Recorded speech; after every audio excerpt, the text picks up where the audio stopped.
On a night long past, high above the crashing waves of Three Cliffs Bay on the Gower Peninsula in South Wales, the powerful lord of Pennard Castle held a magnificent wedding feast. He was known far and wide for his military prowess and had recently been called by the chieftain of Gwynedd to help turn the tide of war in their favor.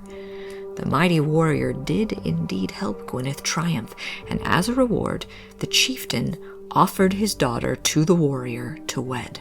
And now he was home at Pennard Castle with his new bride feasting for both his mighty victory and his recent nuptials. Merriment and revelry continued on late into the evening. At midnight, it was time for the sentinel to take his rounds and make a check of the castle walls. As he walked the rampart walls, he heard a strange, otherworldly music coming from the castle's inner ward. The sound, for some reason, made him feel deep dread.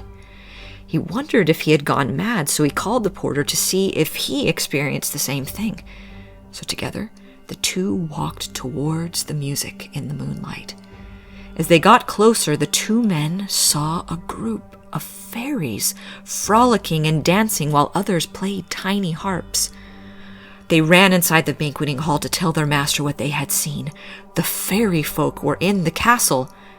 The warrior was drunk, and it was very late, so he yelled at his men to get rid of them immediately.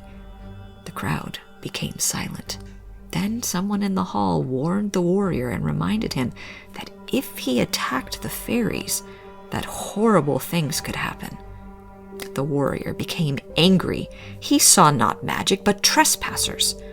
Ignoring the quiet counsel of his wiser guests, he stormed into the courtyard, drawing his sword with a drunken bellow, intent on driving the innocent dancers from his sight. As his blade sliced through the night air, a deep, resonant voice not of this world thundered above the castle walls. "Since you have, without cause, disturbed our innocent sport, you shall be without castle or feast." In that instant, the very air convulsed.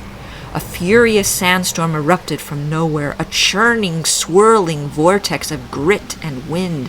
It tore at the castle's stone, ripping and grinding with a force beyond mortal comprehension. Walls that had stood for generations buckled and crumbled. By the first light of dawn, the proud fortress was no more than shattered ruins, half swallowed by the dunes. Thus lies the ruins of Pennard Castle.